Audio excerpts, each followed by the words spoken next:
یا ایھا الناس اعبدوا ربکم الذی خلقکم والذین من قبلکم لعلکم تتقون۔ یا ایھا الناس، اے لوگو، اعبدوا، عبادت کرو، ربکم الذی، اپنے اس پروردگار کی، الذی خلقکم، جس نے تم کو پیدا کیا ہے، والذین من قبلکم، اور جو تم سے پہلے گزرے ہیں، لعلکم تتقون، تاکہ تم متقی بن جاؤ۔ یہاں پہ اللہ تبارک و تعالی نے عبادت کا لفظ ذکر فرمایا ہے، اور عبادت کا معنی یہ سمجھنا ضروری ہے، کیونکہ عبادت کے معنی سمجھ نہ ہونے کی وجہ سے بسا اوقات آدمی وہ مختلف قسم کے شکوک و شبہات کا شکار ہو جاتا ہے۔ تو عبادت کا جو معنی حضرت عبداللہ ابن عباس رضی اللہ تعالیٰ عنہ نے اس آیت کی تفسیر بیان فرمائی ہے، وہ یہ فرماتے ہیں کہ افردوا الطاعۃ والعبادۃ لربکم دون سائر خلقہ، کہ اطاعت اور عبادت صرف اپنے رب ہی کی کرو، اور اس کی مخلوق کو اس کی اطاعت اور عبادت میں شریک نہ بناؤ۔ یہ حضرت عبداللہ ابن عباس رضی اللہ تعالیٰ عنہ نے عبادت کا یہاں پہ اعبدو کا معنی کیا ہے، اور کہتے ہیں کہ عبادت سے وہی دعا اور پکار مراد ہے۔ اور عبادت جو ہے وہ کہتے ہیں کہ آدمی انتہائی عاجزی اور انتہائی خضوع کا اظہار کرے، پیشانی دوسرے کے سامنے جو ہے وہ جھکائے، اور دوسرے کو اپنی ہر حاجت کے اندر مشکل کشا سمجھے۔ تو یہاں پہ اللہ تبارک و تعالیٰ نے یا ایھا الناس، یا ایھا الناس سے توحید کے دعوے کو بیان کیا ہے، اور پھر توحید کے دعوے کے ساتھ ساتھ اس کے اوپر 5 عقلی دلیلیں بھی پیش فرمائی ہیں۔ سب سے پہلے اللہ نے یہ دعویٰ کیا ہے تمام انسانیت کو خطاب کر کے، یا ایھا الناس اعبدوا، کہ اے تمام لوگوں اللہ کی عبادت کرو۔ اس میں سے پہلی دلیل یہ بیان کی ہے الذی خلقکم، اس کی عبادت اس لیے کرو کہ اس نے تمہیں پیدا کیا ہے اور وجود کی نعمت سے تمہیں سرفراز فرمایا ہے، یہ پہلی دلیل ہے۔ اور دوسری دلیل والذین من قبلکم، کہ تمہارے جو آباء و اجداد ہیں اور دوسرے جو انسان ہیں، فرشتے ہوں یا جنات وغیرہ ہوں، ان کا بھی خالق اللہ تعالیٰ ہے، ان کو بھی اللہ نے پیدا کیا ہے، یہ دوسری دلیل ہے۔ اور پھر اللہ تبارک و تعالیٰ فرما رہے ہیں کہ اس توحید کے ثمرات تمہیں یہ حاصل ہوں گے کہ تم متقی بن جاؤ گے، لعلکم تتقون، تم متقی بن جاؤ گے۔ توحید کی پابندی سے انسان کو تقوی حاصل ہو جاتا ہے۔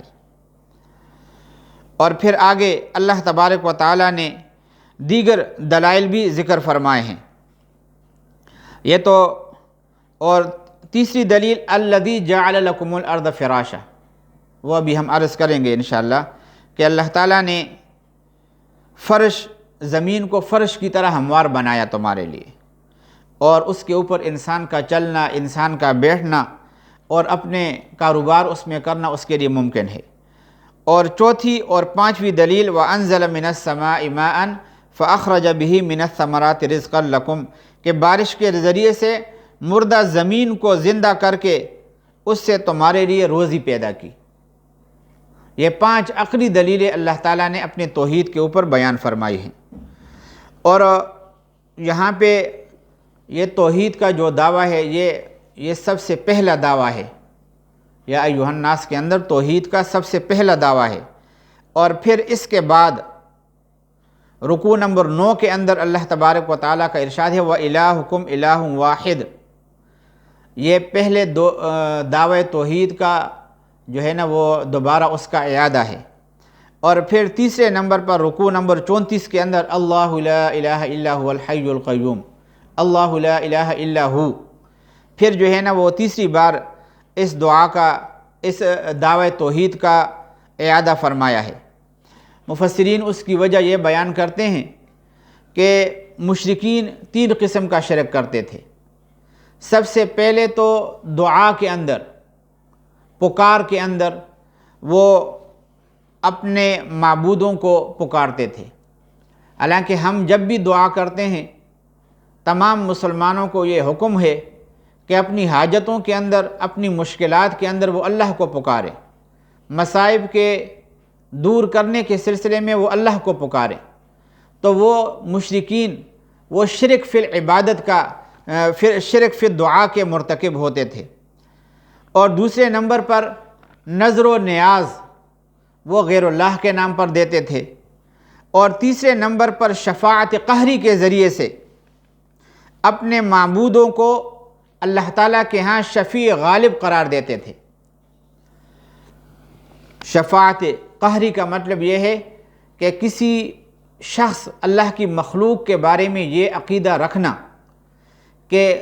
ان کی سفارش اس قدر غالب ہے کہ اللہ کی ذات بھی ان کے سامنے بے بس ہو جاتی ہے، نعوذ باللہ۔ تو یہ جو مشرکین تھے ان کا یہ نظریہ تھا اپنے دیوتاؤں کے بارے میں اور اپنے مورتیوں کے بارے میں، اور جن بتوں کی یہ پوجا کرتے تھے ان کے بارے میں یہ نظریہ تھا ان کا کہ یہ ہمارے ایسے سفارشی ہیں کہ اللہ تبارک و تعالی ہر حالت میں ان کی سفارش کو قبول کرے گا۔ تو جہاں پہ عبادت کا لفظ آتا ہے وہاں پہ اس بات کی نفی بھی کی جاتی ہے کہ کوئی بھی زبردستی اللہ کے اوپر اپنی سفارش منوا نہیں سکتا، کوئی بھی شفیع غالب نہیں ہے۔ تو اللہ تبارک و تعالیٰ نے 3 جگہ توحید کے دعوے کو عقلی دلائل سے مدلل فرمایا ہے۔ اور پھر یہ عبادت کا معنی میں نے عرض کر لیا کہ یہ بات آدمی ذہن کے اندر رکھے کہ ہمارے حالات کے جاننے والے اور ان میں با اختیار خود تصرف کرنے والے ہمارے معبود فوق الاسباب، جتنے بھی ما فوق الاسباب ہیں اس کے اوپر اس کا کنٹرول ہے، وہ مختار مطلق ہے اور تصرف کلی کا اختیار اس کو حاصل ہے۔ اس اعتقاد سے ہم اس کو پکارتے ہیں اور اس کی حمد و ثنا ہم کرتے ہیں،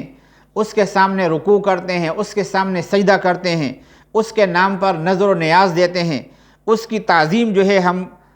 بجا لاتے ہیں۔ اور عبادت کے جتنے بھی اقسام ہیں وہ سارے کے سارے اللہ تعالیٰ کے ساتھ خاص ہیں، اس میں اس کا کوئی بھی شریک نہیں ہے۔ یہ تو یہ یا ایھا الناس اعبدوا کے بارے میں ہے۔ اب دوبارہ اس کا ترجمہ کرتے ہم، یا ایھا الناس، اے لوگو، اعبدوا، عبادت کرو، بندگی کرو، غائبانہ حاجات کے اندر اس کو پکارو، نظر و نیاز اس کے نام پر دو، دعا کے اندر اس کو پکارو، وہی حاجتوں کو پورا کرنے والا ہے، مصائب سے نکالنے والا ہے۔ ربکم، عبادت اس کی کرو، کیوں؟ پہلی دلیل عقلی، ربکم الذی خلقکم، الذی خلقکم، یا ایھا الناس اعبدوا ربکم، اے لوگو عبادت کرو اپنے پروردگار کی۔ کیوں عبادت کریں ہم اپنے پروردگار کی؟ الذی خلقکم، اس لیے کہ اس نے تمہیں پیدا کیا، تمہیں وجود عطا فرمایا۔ والذین من قبلکم، اور دوسری دلیل، اور تم سے پہلے گزرے ہوئے لوگوں کو پیدا کیا۔ لعلکم تتقون، گزرے ہوئے میں نے عرض کیا کہ انسان کے آباء و اجداد اور جنات، فرشتے، انبیاء، صلحاء، اتقیاء، شہداء، سب کو اللہ نے پیدا کیا، لعلکم تتقون، تاکہ توحید کا فائدہ تمہیں نصیب ہو جائے، متقی بن جاؤ۔ الذی جعل لکم الارض، الذی، یہ اب تیسری دلیل ہے، الذی جعل لکم الارض، وہ پروردگار جس نے تمہارے لیے زمین کو بچھونا بنایا، الذی جعل لکم الارض فراشا، وہ پروردگار جس نے تمہارے لیے زمین کو بچھونا بنایا، والسماء بناء، اور آسمان کو چھت بنایا، وانزل من السماء ماء، اور آسمان سے پانی برسایا، فاخرج به من الثمرات، پھر نکالا اس کے ذریعے، رزقا من الثمرات رزقا لکم، تمہارے رزق کے طور پر پھل، پھر نکالے اس کے ذریعے، فاخرج به، پھر نکالے اس کے ذریعے، یعنی آسمان سے نازل ہونے والے پانی کے ذریعے نکالے، من الثمرات، پھل، رزقا لکم، تمہارے رزق کے طور پر، فلا تجعلوا للہ اندادا، لہذا اللہ کے ساتھ شریک نہ ٹھہراؤ، وانتم تعلمون، جبکہ تم یہ سب باتیں جانتے ہو۔ یہ بنیادی عقیدہ توحید کی دعوت ہے۔ یہ شروع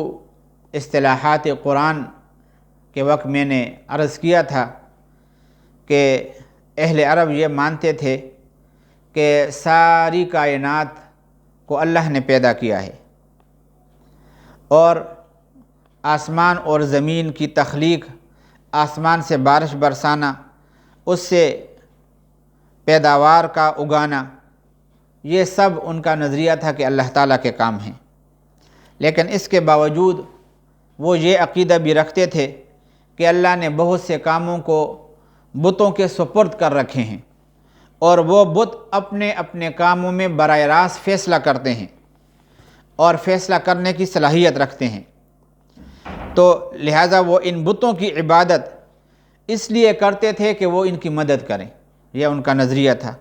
اللہ تعالیٰ نے فرمایا کہ ہر چیز کے پیدا کرنے والے وہ ہیں، اور کائنات کے چلانے کی مدد کی کسی کو ضرورت نہیں ہے، کائنات وہ خود ہی چلا سکتے ہیں، کسی سے مدد لینے کی ضرورت نہیں ہے، اور تم عبادت کسی اور کی کرو گے تو یہ بہت بڑے ظلم کا تم شکار ہوں گے۔ اس وجہ سے فرمایا الذی جعل لکم الارض فراشا، وہ پروردگار جس نے تمہارے لیے زمین کو بچھونا بنایا، والسماء بناء، اور آسمان سے پانی برسایا، اور آسمان کو چھت بنایا، وانزل من السماء ماء، اور آسمان سے پانی برسایا، فاخرج به، پھر نکالے اس پانی کے ذریعے سے، من الثمرات، پھل، رزقا لکم، تمہارے رزق کے طور پر، فلا تجعلوا، پس مت ٹھہراؤ، للہ، اللہ تعالیٰ کے لیے، اندادا، شریک، وانتم تعلمون، جبکہ تم یہ سب باتیں جانتے ہو۔